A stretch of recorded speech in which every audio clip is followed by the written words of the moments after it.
All right, Halloween reminder. That's a good thing to, to start off with.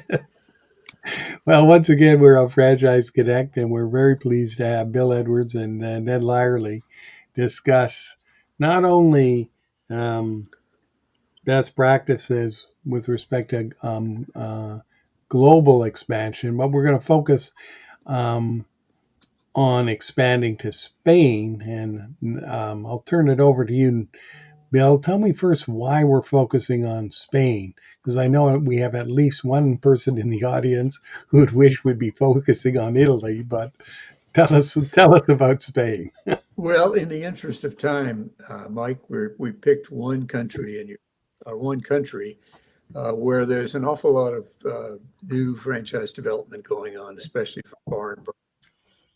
Certainly, Italy is a good market also, but because we're doing two different things, looking at expansion strategies and then looking at what country we chose Spain. You could easily choose other countries, but this is one that's very active these days. Ned, do you have a comment on that? No, I think we just picked one because we have experience in Spain. Spain's a really attractive country in Europe, as are other countries, and we're going to get into more details on why Spain's an interesting market in Yeah. a few slides. Yeah, just before you get to the next slide, just note on your global view, at least for the September 24th, Spain ranks the first or second in terms of attractiveness of expansion. Is that right? The reason for that is that that is heavily impacted right now, the global view, as to whether there are investors ready to make international franchise investments. So Spain's up there, they're open, and I don't have the global view in front of me, so I'm not sure exactly what the top five are. I will say that in the past, the top five has included China, and you'll see that China is about halfway down these days. And we'll explain a little later why Spain is near the top. Are we ready to go to the next slide? Very good. Yep. Okay, well, I'm good. This is Bill Edwards. I'm going to run the slides and start with them, and then I'm going to call on my good friend Ned to come in on and add his comments also. This is one of the most important slides that we use in taking brands into other countries. People say, well, why are U.S. franchise brands so attractive to buyers in other countries, even today when there's so many of them international? Well, first of all, we have brands, and people find brands online, and they like to shop at brands. American brands or U.S. brands are known for quality. They're known for convenience. They're known for customer service. But most of all, they're known because they're successful in the world's most competitive market. Just about any type of franchise, there are hundreds of different ones. And if you've got one that's successful in the U.S., then that tells the foreign buyer that it has some of the requirements to be global, which we'll address in a minute. But I like the statement at the bottom. The best franchises have a proven, systematic, and reproducible approach doing business that consistently provides good margins for their franchisees. So we want the franchisees to be successful. So what are some of the qualities that a franchise needs to have to go global? I've now worked with over 40 franchises going into other countries, and I just think number one is there must be solid senior management commitment and a proactive plan, and they should not be seeking quick initial license fees to come in and help them make payroll at home. The second one is they really have to have clear differentiation from what's already in other countries. Ned, what are your comments on these qualities? Yeah, I think first of all, back to the first slide, I think a solid business model is critical to any franchising business, because your franchise health is the health of your system, and so I think that's important. And then I think differentiation of a brand needs to occur within your own market, and then as you think about going into foreign markets, and then I think with, like from experience, a lot of businesses, whether U.S. businesses or other businesses, are focused on growth in their home market, and then all of a sudden international opportunities rise, and they're really not prepared for it or committed to it. And I worked through a scenario for many years where early days, we had some international business in a large corporation, but it was not really the focus of the business. And we really had to change the mindset of the stakeholders to commit to the business, to fund the business, to treat the business outside of our home country like we would inside of our home country, with support, resources, and commitment to the systems, and cascading and expanding those systems into new markets. So once that commitment started, we took a business that basically was losing money into a business that had over $1 billion in revenue, but it required a lot of sweat equity early on. It required wearing a lot of hats, and it required convincing stakeholders to, invest, in international expansion, and then also focus on, these elements that are here. And I think some of these things you have here: best licensee candidates, don't compromise on your candidate quality. Obviously you have to have a strong record of your business model. It makes a lot of sense. And then, you've got to support everything you're doing in your home market and find a way to transfer that into new markets. So this is a very important slide. I think that nowadays, when I first started doing franchising in the early 90s, when I was a licensee for a U.S. brand in China, and what we see as licensee candidates today is very different than then. The licensee candidates we see around the world are very sophisticated. They want to know the details of the brand. They want to see that the brand makes money in its home market, that it's consistently growing and not closing down.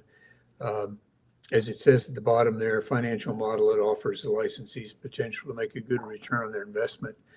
The licensee candidates today are much more sophisticated than they used to be.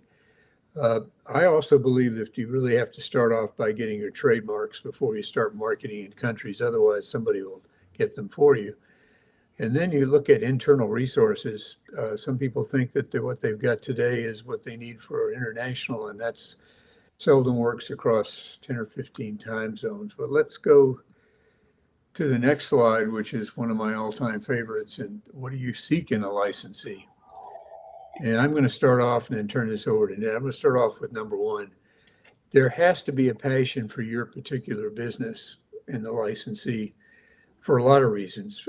First of all, get them to commit the finances and the people to do it. But if things don't always go right, which is often happens, that passion for the business will keep them doing the business as opposed to shutting it down. Another one that you really got to look for is a good reputation in the country, because they become your name. And that's really important. I'm going to do one more and then turn it over to Ned. Experienced management to put in the business. This is one of the biggest challenges we find worldwide. And I know you find it here at home, where you can't find good management to run your units. That's true around the world. And so when we look at a licensee candidate, we look and see who they have in the way of people could actually run the business that they're licensing from you. Ned? Yeah, I think you can't compromise in the area of your licensee prospects or your franchise prospects. So, I think that's super critical. I think within your home country, you have your own capabilities, your own franchise system, and, experience in your home market. And when you think about going into a new market, there are elements of your system that you can transfer. There are elements of your, knowledge base and capability and IP that you can transfer. But then there are also like elements that, the further away you get culturally and geographically from your home market, the more you need those capabilities to be in the hands of your franchisees. And so, do they have the ability to acquire the sites? Do they have the capital? Do they have the network? It's not only reputation, but reputation and track record. And you can't compromise on the capital associated with it, nor the operating people that they have to run the business. And so, I think it can't be overstated. You need to hold the bar high when you're thinking about your international prospects. Hey guys. You'll notice that capital is at the bottom. That doesn't mean it's not important, except nowadays capital is pretty much available around the world. I wanted to make one more comment here. A case study, marketing-oriented company. Well, you might say, of course, you want them to be able to market the brand.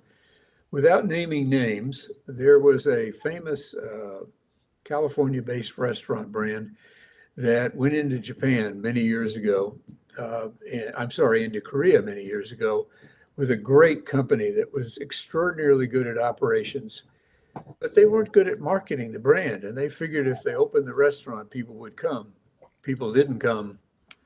And so you need to be sure that the people that you're going to do business with not only can operate, but also can market the brand. I know that seems like a really silly thing, but it actually sometimes is.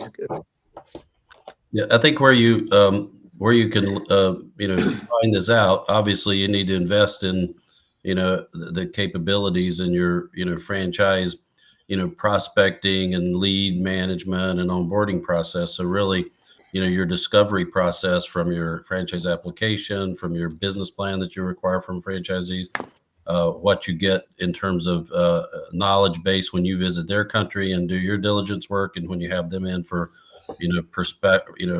initial sales meetings or even orientation. So I think you learn a lot through a very detailed process that you need, and there's nothing short of being on the ground, being in their markets, and having resources to help you do that, so you can see firsthand their capabilities. Was there a question? Bill, Ned, Craig Yearis asked a question just a slide before about, wouldn't all of these apply to U.S. franchises? And he says, I think these are all things that are that every good business has.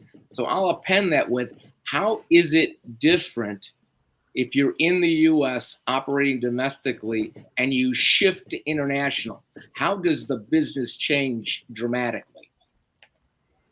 I'll let Ned handle that one. Yeah. Well, first of all, I think there are a lot of franchises out there, and some of them are super good, and some of them have great financial and business models that are very accretive and provide the returns that franchisees are looking for. So I think to the questionaire's point, if you don't have a solid model and you don't have all these things in your home country, then you really have no business, jumping into another country. And so I think that's why part of this is here.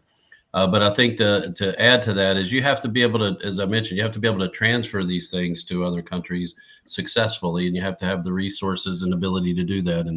And just because your home market unit economics and financial model is great doesn't necessarily mean that it's going to be great in a foreign market. And the variables are many. Whether it's supply chain, real estate, the cost of labor, just consumer demand, and so.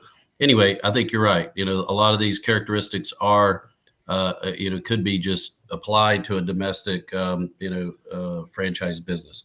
But you have to have that first before you go franchising internationally. And there are a lot of people that go try to use international expansion as a means to fund, gaps that they have in their domestic business. And I think Bill's earlier point about don't just go planting flags and looking for fees. That's going to get you in trouble.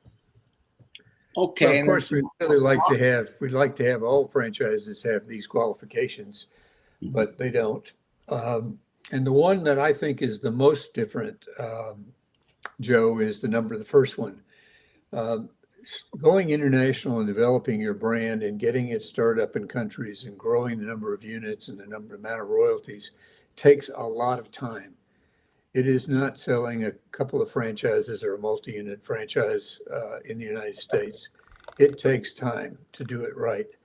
And what I see is very often people say, well, we've been at this 6 months and we haven't signed a license agreement. What's going on? Well, yes, you haven't, because you haven't built your pipeline. You haven't determined what the best markets are. You haven't put your resources where they need to be going. Was there a further question? Yeah, there's another question from Mara, and she actually has two questions. I'm going to combine them. Are we talking about master franchising, individual franchisees, area development franchising, where the master or the country owner owns and operates all the restaurants? What are the different models for going into a new market or country? What in general, what are we speaking of here? I'll start off that. The answer is yes. We're talking about all those. We're not going to zero in on one or the other this for this presentation, but the area license, which is build, own, and operate all their own units. The master, which is they have to build, own, and operate some units, and then they can sub-franchise. Direct franchising, which is going into the country, setting up your own division or own operations and franchising. All of those occur. The background is what we're talking about primarily, and you need the same background for each one. It'll depend on the organizations. Most F&B brands require the licensee to build, own, and operate, but that varies. And you also have to look at the culture. If you go to certain parts of the world, culturally, they don't want to sub-franchise at all. They want to control everything. Ned, did you have a comment or two on this? No, I think it's an interesting, topic that, we can't really go down the rabbit hole too far on it at this point. But I think, it really relates to, how can you transfer your brand into a market and scale it to its most successful level. And, it apply different franchising models can apply to different countries and different candidates and different brands. And so I think let's pick that topic up another time. But to your point, this could apply to all those models at this high level best practices we're talking about today. That would be another great webinar to talk about the differences. But the bottom line is bottom line here. The model must offer the licensee of whatever type, whatever model, the potential to make a good return on their investment, or they're not going to stay with it. And by the way, you're not going to get enough units open in the country, and therefore you're not going to get enough royalties to make it worthwhile. So let's, in the interest of time, let's go on to the next one. Those of you who know me know that one of my number one thing is we got to pick the right countries to go into. That's not necessarily the ones that you get internet leads from or that you'd like to go on vacation to. You've only got a certain amount of resources in your company to apply to finding, signing, and opening operations in other countries. So be very careful about which countries you choose. The guy that's coming to you from the Middle East may be a good choice, but you've got to figure out whether you can put enough units in whatever area it is and whether you can get enough sales, which per unit that translates into royalties, which is called income. So there are a few categories of things to help choose a country. Rule of law and intellectual property protection.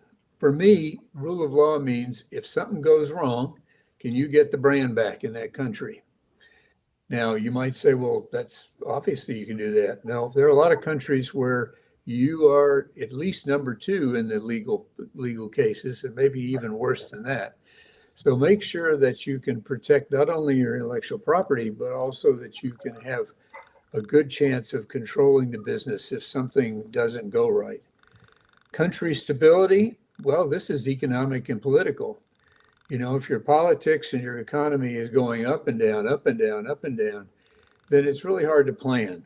And it's really hard to get long-term growth. Now, number 3 is Ned. Well, I'm going to have Ned speak to this too. A lot of people look at a country and they look at the population and they say, well, what's the middle class? And that's going to be my market. You really need to decide whether the specific consumers in a market can and will shop at your franchise, and how many of those are there, and that takes some analysis as to who it is. Ned, you want to comment on that? Yeah, I think we always applied a best practice of maintaining a market matrix and inputting many different factors that go into both on a macroeconomic level, which countries are more attractive on a micro level related to our particular brand, our particular consumer, the economics of our brand, et cetera. And I think we've got a slide coming up where I can talk Yeah, about that a little we bit do. more.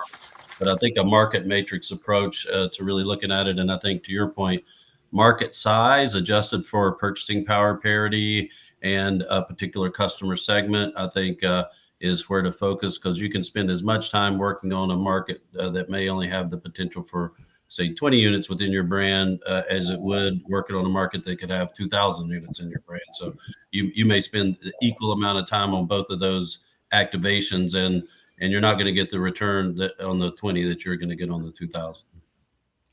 Let's go on to culture and adaptation. Every time you go into another market, somebody says, well, in my country, it's different. Actually, I found that's true in the United States. Well, in my city, it's different. We have to use different things. There's almost always internationally going to be adaptation, whether it's changing the food type, or it's changing your business hours, or what the model looks like. But the bottom line is you must maintain the brand. You've got to maintain the brand, because that's what the customer knows. They know that from the internet. They know that from their own experience coming to the States and going to your restaurant or your retail center. You must maintain the integrity of the brand. You can do adaptation, but you've got to control the brand. Ned? Yeah, I think I mentioned it earlier, but I think the further away from your home market the new market is culturally, whether it's dietary, just social dynamics, family dynamics, everything. The further away, the more adaptation you're going to need to consider, and this is super important. And so some markets require minimal adaptation. It's just an adaptation to how the consumer consumes your product, and adaptation to local country requirements.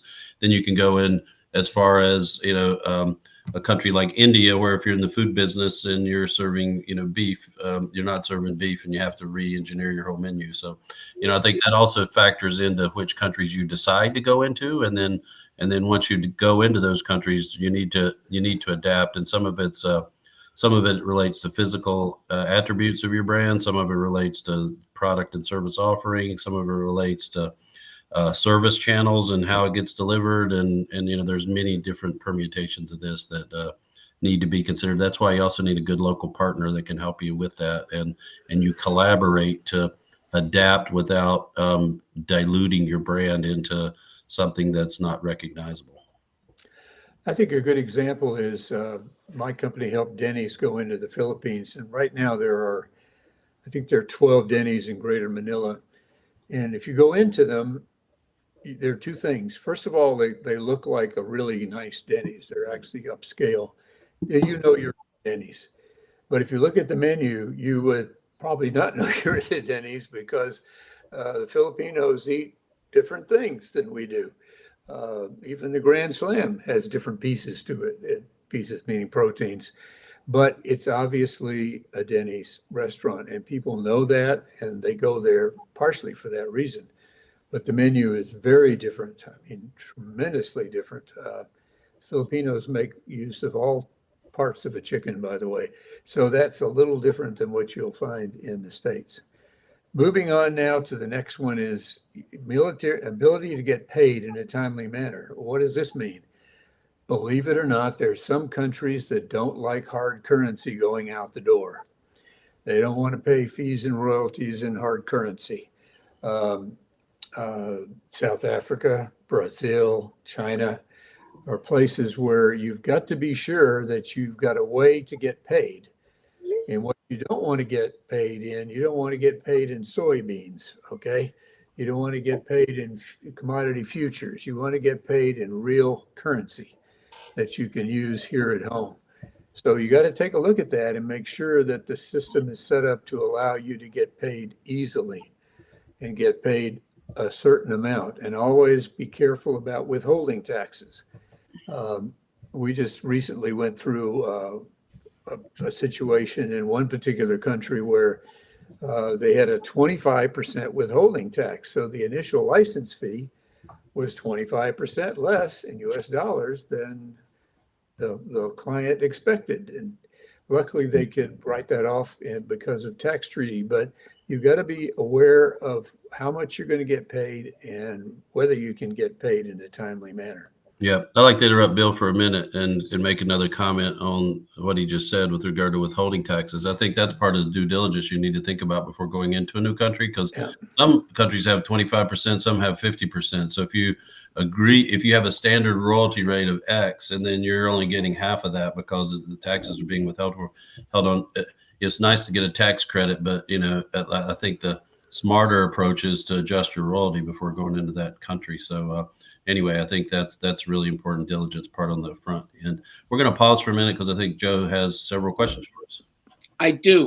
Our friend Stephen Hopper, founder of Plan Burrito in the UK, is wondering how many units does he have to have in the UK before he should expand outside of the UK? Is there a sweet spot for a certain number of units? And he's in the Tex-Mex segment, small scale, 1,500 square foot, plus or minus QSR. That's one. All right, Ned, I'm going to start off with the answer to this one. Way back when in the 90s, when I got into franchising, everybody said you've got to have several hundred units before you should even consider going international. I don't believe that anymore. And I don't believe it because I've got experience. I've actually worked with U.S. food brands that had 25 and 40 units that have gone international incredibly successfully, because here's the bottom line. How good are your manuals? How good are your operating systems? How good's your support? Those are the things that count. I won't name them, but I can think of a couple of 1,000, 2,000 unit brands that are really not ready for international because they don't really have the right systems to sell to somebody. If you've got a really good operating system, especially in the restaurant sector, if you've got good marketing, if you've got good training support, technology, you can go international. You need to be careful, though, that it doesn't take too much time away from your home country development. But I believe strongly, and there's others that would agree and some that would disagree, that the number of units today is much less important than whether you're actually ready to go international. Ned?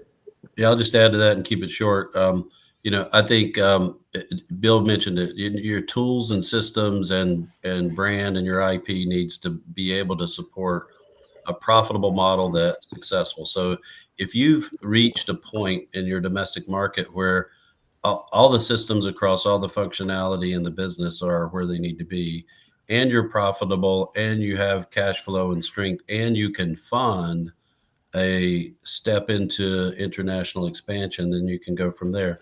So I think it's really readiness that you have to take a look at, and there are readiness checklists, there are readiness exercises you can go through to determine if you're ready or what you need to do to get ready. And I think that's where you look to some experts to help you make that decision. But I don't think there's a number that you put on it. I agree with Bill.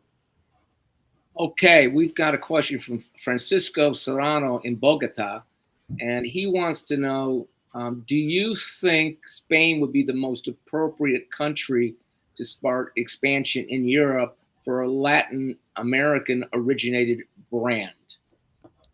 Ned, I'll let you do that one. Yeah, I think I would make this a bit more of a generic response and say that where you have a brand, you go to places that are geographically or culturally proximate. So, I like the idea. If you're a Spanish language, primarily a Spanish language brand, and are thinking about expansion, then I think before you have to, recreate everything into, different languages and redo all of your systems and everything, then I think, a country that's culturally similar by language or by habit and otherwise makes a lot of sense. I think, secondly, I would say that, a similar country next door might be better than a country that's across the pond. So But I think both of those are some general guidelines to think through. Joe, we're going to have to And here's go the on, thing- or else we won't finish. Joe, we're going to have to go on, or we won't finish the slides. And the Oh, time go ahead, we have. guys. Be my guest. Okay. Ned, this is yours. Great. This is an illustrative model of a market prioritization matrix for Europe. And so I'm not going to spend too much time on it, but you can see the bigger the bubble is in this instance is the size of, say, the food service marketplace, within that particular country. And then along the bottom axis, you have a macroeconomic score, which would be, purchasing power parity, population density, GDP growth, ease of doing business, all those things kind of put you on that axis. And then on the upper axis, in this case, it's a food service score. It's like, what's the per capita consumption of beef, for example, or what's the wage, for a particular group, and what are the other dynamics in that. And so you can put this market matrix together. It can be customized to your brand and your segment. And then you can look at this and say, okay, well, great. Well, the big markets, and it's common sense, right, based on population, but it's also based on food, is UK, Germany, and France. They're the big markets. And then, like Spain, we're talking about today, is very favorable on the macroeconomic perspective. It might be a little smaller than some of those other markets, but it rates really highly. And I think the thing here is, instead of prioritizing entry into these smaller countries on the left, we should consider prioritizing, if we haven't already entered a market, bigger markets and markets that score higher on both of these indices. So I think there's a method to doing this that can be super formal. It can be pulled together less formally, but I think this is good directionally how to go. And so I'm not saying you only focus on Spain or only focus on the UK and only do that, but I think you should put your efforts initially toward markets that rate higher on your prioritization matrix. So that's really the point here, and it ties back into our earlier point. So the key, of course, is we're all trying to get an acceptable return on our investment in a country when we enter a country. And sometimes people say, "What do you mean our investment? We're getting a license fee." Yeah, but you're spending a lot of money. You've got to when you start up a country, trademarks, URLs, the legal cost. The agreements are not cheap, especially in country legal suppliers. If you're in a business that has a supply chain, trust me, you're going to spend a lot of money figuring out how to get the right supply chain. You're going to have to do training back home in your country, and then you're going to have to do startups, which very often means you're sending multiple staff into a country for several weeks in the first couple of units. That's expensive. Travel and staff cost. And then the bottom line here is really important. You've got to start up each country. You've got to do the same things to start it up properly. And it means that it costs about the same to start up and online and then ongoing support a large country as a small one. UK is big, Ireland is small. It's both good markets, but it's going to cost you the same, pretty much the same, to start up a country, like Ed said, that's going to have a lot of units over time, because units translate into sales, translate into royalties. That's why we're here. Does a small country. Doesn't mean you don't go to a small country. You just that you've got limited resources, and you need to keep that in mind when you're going to the country. Some of you know that I worked for a certain franchise many years ago, which I won't name, but I had a CEO who loved every time I did a license agreement, because he just loved that initial license fee. And I always had to explain to him that initial license fees have associated costs over time. You need to keep that in mind. Ned?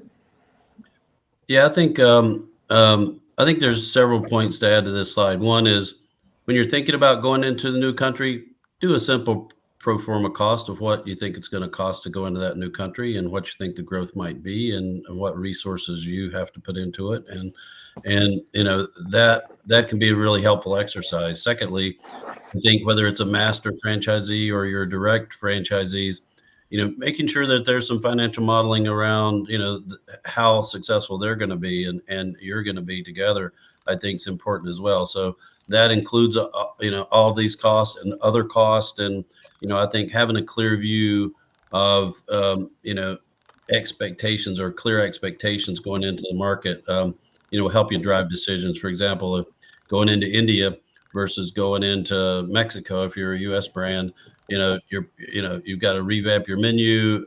You've got travel costs, you've got so many complications, that the math is completely different, and so I just encourage you to do that and utilize people to help you do that. Well, now we'll come back if we have time for questions, Joe. I know you got a lot. Now we're going to go into Spain. And again, we chose Spain because both of us are very familiar with it. And it is one of those countries that right now is seeing an immense amount of franchising going on, both local and international. It's a fairly good sized country.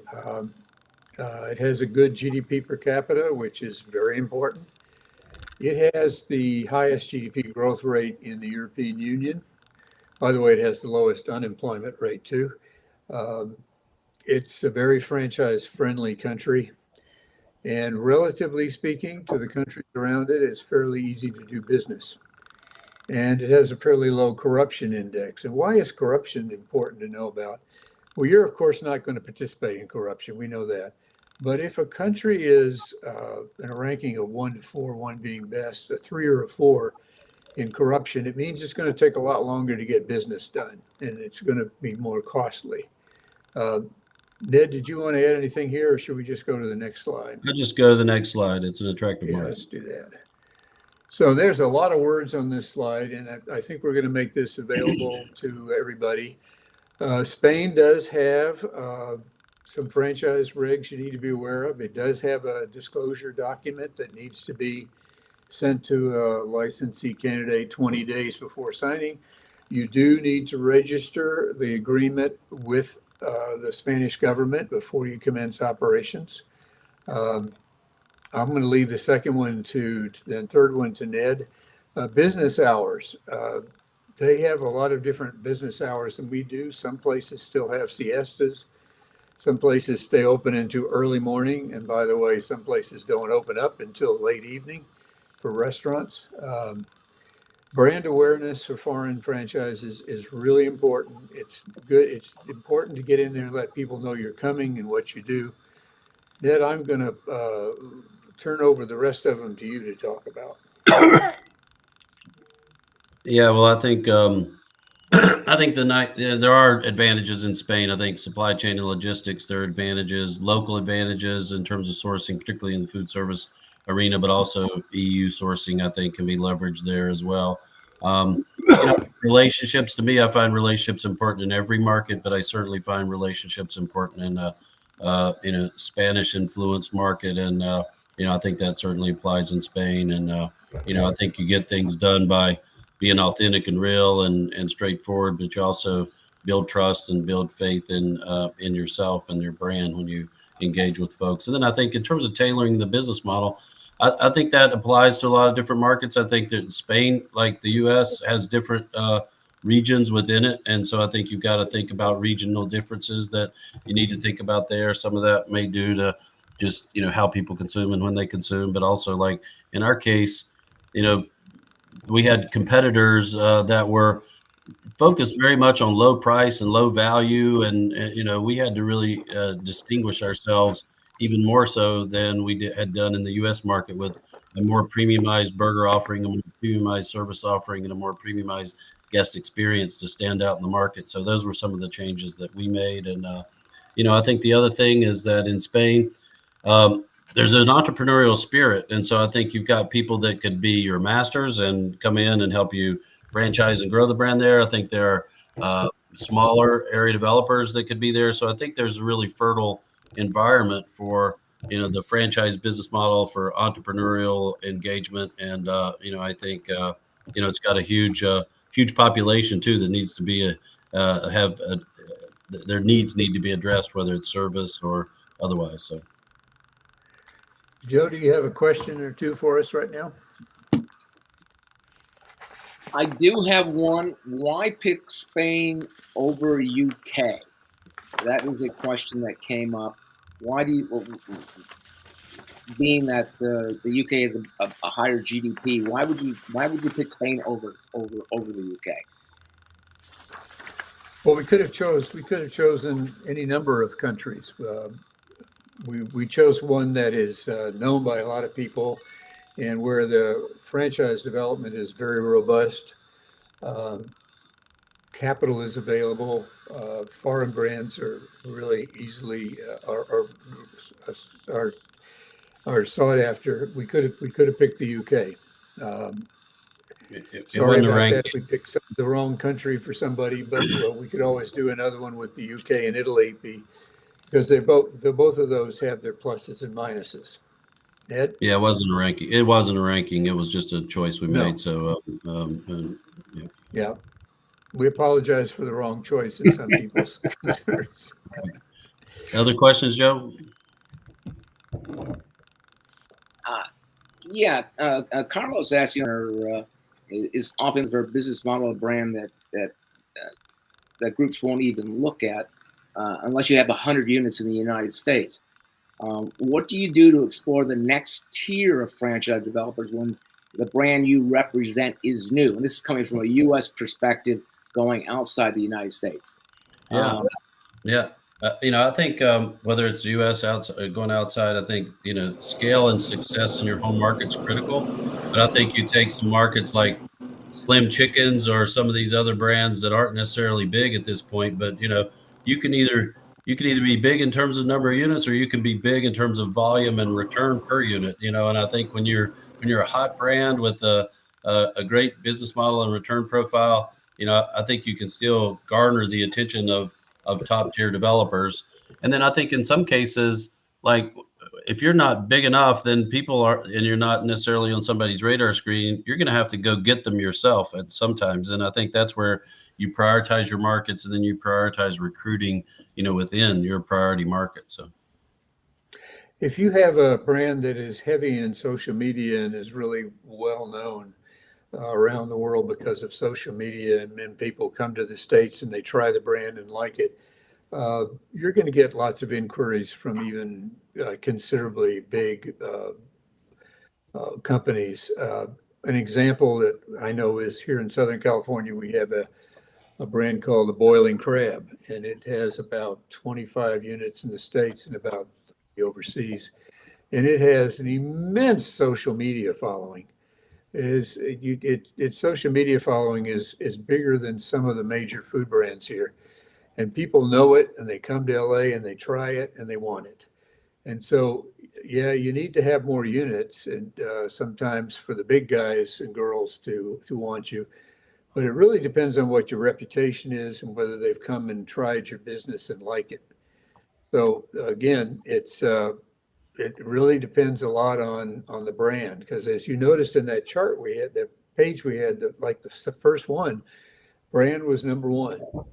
Everybody knows the brands these days because of the internet, social media, and they love the brands.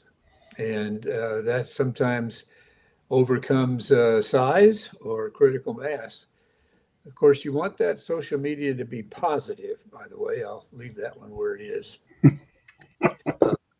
Yeah, Craig came back with another question about making sure, and this is from a U.S. perspective, but I think it applies universally, that your name of your brand or your company that you're trading under properly translates into the country you're trying to enter. And I'll add to it that we have instances where brands in the United States have changed their name when they franchise outside the United States. How do people navigate that, Bill? What do they need to be thinking about? And I'll ask Ned as well. Yeah, if you just listen to what I said about brand and social media, you don't really want to change the name. You need to be careful that it doesn't mean something bad in another country. And if you're going into a place like China, you'll have both the English name and you'll have a Chinese name. But the people know the name, okay? There are quite a few Chili's restaurants in Chile, but they didn't change the name, okay? Where we do see some change of name is where there's a trademark issue. That's why Burger King in Australia is called Hungry Jack's, because somebody saw Burger King and took the name before they could use it, get it themselves. I'm a big believer in keeping the name the same unless it doesn't mean something nice. Okay, Ned? Yeah, I think it's like an element of your due diligence before going into a new country. You know, you need to make sure somebody else doesn't have your name. So, you know, the IP searches, et cetera, you go through that process. I think B, you know, how you go about people's impression of your name. I think you do, you know, focus group work, other work, you know, testing on names to make sure it's right. And then when you're translating an English name into another language, you know, sometimes those languages have dual meanings, you know, and so sometimes you want the foreign brand's name to sound like your name in the foreign language, but also have a meaning that's connected to your name or has positivity around your name. So I think, yeah, the naming convention exercise is an important part of diligence. Remember, the consumer knows the original name, either through experiencing it themselves or through social media. Yep. So if you start changing your name, you're going to confuse the consumer, and that means they may not spend money and you may not get royalties. Let's hop forward, Bill, to some couple Yep. more. I Okay. have a question then. In terms of translations, you're coming from your market where you speak your language, you're going to a new market, and there's two primary areas where there has to be a translation. It's in the operations, the manuals, and how you run the business at the unit level, and in all of your branding. Who pays for that, and how do you get it done? I'm happy to answer that. Yep. You know, I think that has to be defined when you're going into your market, you know, and I think some franchisors expect the master franchise or their area developer to do it all. You know, I think our approach, you know, because we were a pretty solid, you know, strong company, had the ability to do a lot of that diligence work up front ourselves.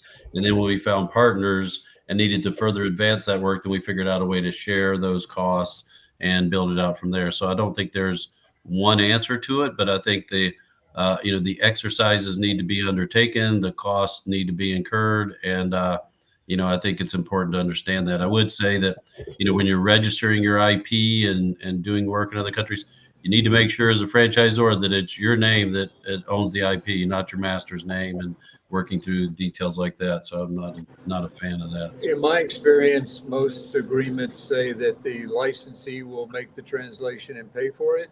Yeah. The franchisor has a right to review it. And by the way, the franchisor owns that translation, even though it's done by the licensee. That's typical. But as Ned says, there are variations. If you're a very large franchisor, you may have that in-house, but if you're not, you don't want to be the one paying for translation. And I think that Pay your license fee very quickly if you do translations.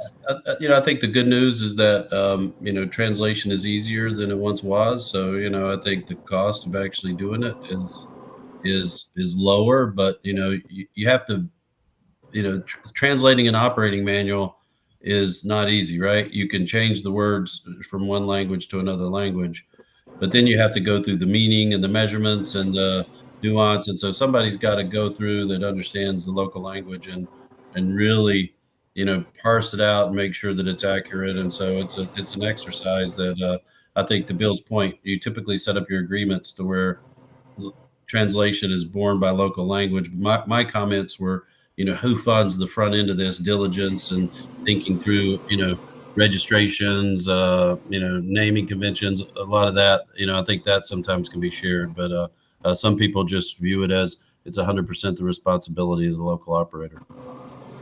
Great. Let's roll, Bill. We got 10 minutes. Right. This is a summary of the franchise sector in Spain based on the best information we have. Probably not exactly accurate. There are quite a few franchise brands operating in Spain. 80% of them are local, 20% are foreign. In my experience, that is typically a challenge if it's not 70-30 or better. But in Spain, they really do like foreign brands, so it's not a challenge. I'll leave food and beverage to Ned. Retail, health and beauty, education, and training are all present. All of those have the opportunity for foreign brands. There are several U.S. fitness brands that are operating in Spain. And Ned, why don't you talk about the F&B section? Yeah, let's just jump forward to the next slide. I think there's a Yep, little bit that'll more. be a good idea. Yeah. Here we go. Ta-da. Yeah, I think food and beverage is a massive market in Spain, and it's growing, and I think again it's super big. So F&B market in total is about a $44 billion market. Its expected compound annual growth rate over the next 5 years is 8.5%. So I mean that's massive and growing, and so I think when you're looking at some of these numbers at the bottom of the page, which includes the key players there with Telepizza, having over 700 outlets at the end of 2022, McDonald's, Pizza Hut, Burger King, 600-700. There's still plenty of room for them to grow, and there's plenty of room for new entrants, and so it's huge. The quick service restaurant itself is only 5 billion of the 44 billion. So even within that category, there's room for growth. And then also, I think when you think about quick casual, full service, etc., it's just a fertile market, and people are used to socializing and eating out, and so I think it's this particular segment's attractive. They're big multi-branded players that you could partner with. They're capitalized entrepreneurs. They're private equity funds that are looking for investments here. So I think the food service sector in Spain is attractive, growing, and getting larger by the day. So if you're in that space, I think it's worth looking at. And then I think outside of this food service space, back to all the other segments, again, I think Spain as a consumer-oriented market, it also has a need for services for a massive, relatively young population. And, so I think, franchises of other, segments and categories can flourish there as well. A few other factors here. You see how many outlets there are. That's because the Spanish consumer loves these brands. So that's always good. Another thing to think about, and this is kind of unusual, if you are a U.S. F&B brand, in most parts of the country, you have your, and when you go back in the back of house, you're going to see the charts and things on the wall are in English and in Spanish because so many members of the staff are Spanish speaking. So you may already have your operating manual in Spanish. I know several brands that already have that, which is a help. Of course, I know there are different Spanishes, but that's something important. Notice here that a lot of different Western brands. Spain's so big, by the way, that some of the brands have regional licensees. Burger King, especially, is so big that they have regional licensees.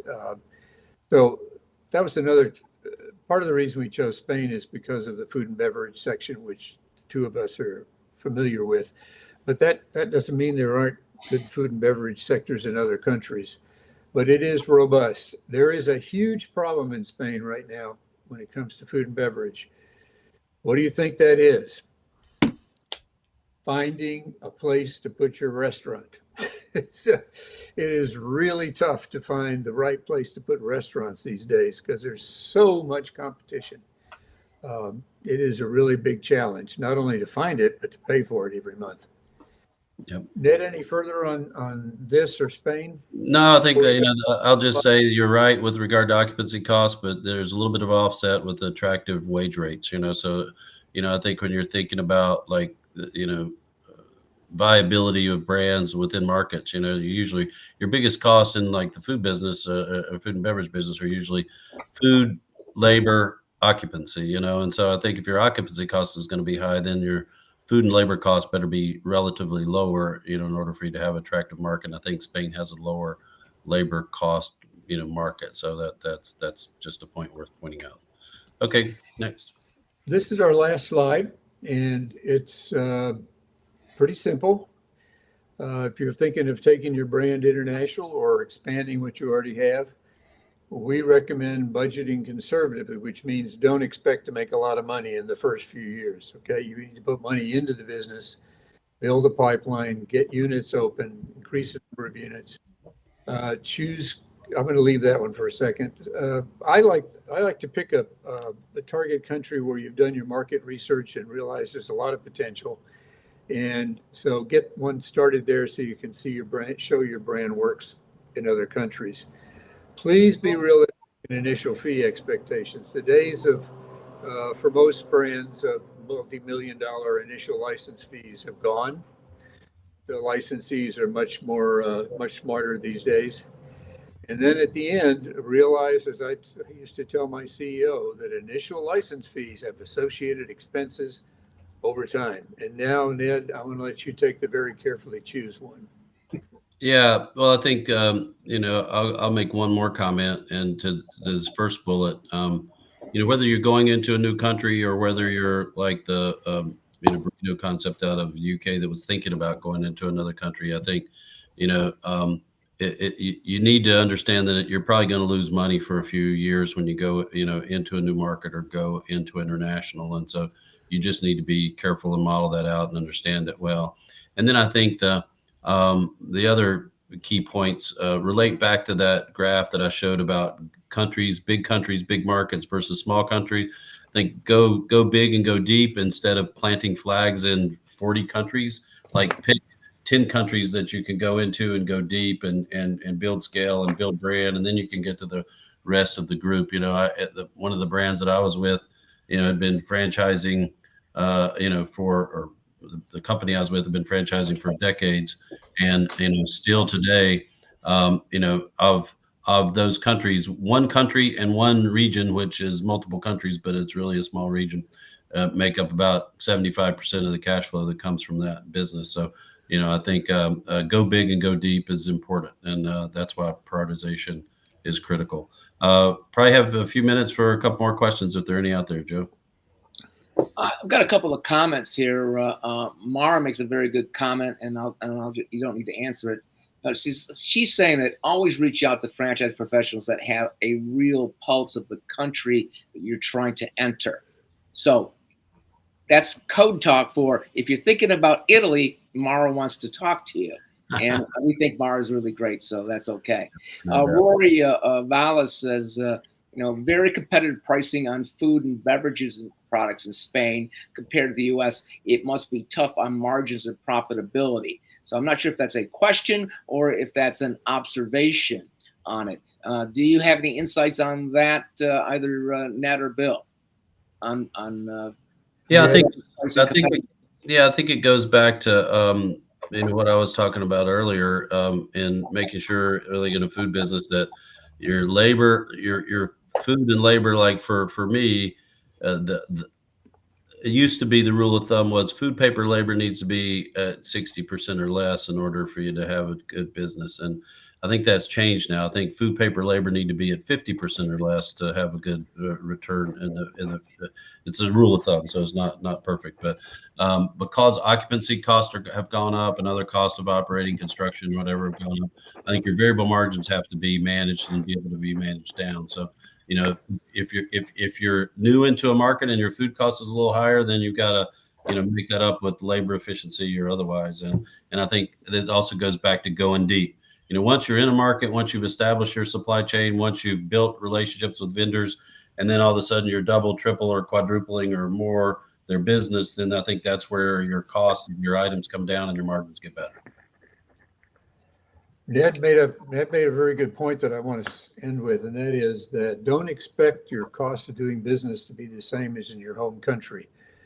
You've got cost of goods sold, you've got the labor, and you've got rent. And expect those to vary dramatically from one country to another. For example, in the Middle East, in the restaurant business, the labor is brought in and it's a very small percentage of your gross sales. If you go to Australia, you're looking at $31 minimum wage. If you go to the UK, by the way, you're looking at high wages. Spain is a little lower. So you've really got to look at each country. And I think Ned said earlier, You need to build a model for that country of how your business is going to operate in the country. This takes time. It's not just responding to the internet leads and sending them a license agreement. If you want to make money, you got to get more units open in each country and more sales, which means royalties. Yeah, I'd add one more comment too that I think is important, and the comment from Italy about finding someone in franchising that knows the local market. I think that's important, but I think it's important to have knowledgeable experts across the functional disciplines of running a business. Whether it's legal, whether it's supply chain, whether it's real estate, all of the above. So I think having professionals that can assist both locally and with your development strategy, I think are super important. Well, fantastic. You guys have been terrific. A lot of very, very good information. This brings us to the top of the hour. We will do this again. Any closing remarks, and we'll let everybody go. Well, we'll choose another country next time. and just say, look, we just chose this country. We didn't say it was the best. Well, that's right. That's yeah. right. Yeah, there are many more verticals that we can go down, with regard to international expansion and international operations. So, if there's demand for it, we'll do it. Fantastic, guys. Thank you very much. You guys were excellent. Appreciate it. Good job, Mike, on the technical end. I did my best on the questions. Excellent job, Bill, preparing. Ned, always a pleasure. Always great knowledge. Thank you for the opportunity, Joe and Michael. Thanks, guys. Appreciate it. Bye-bye.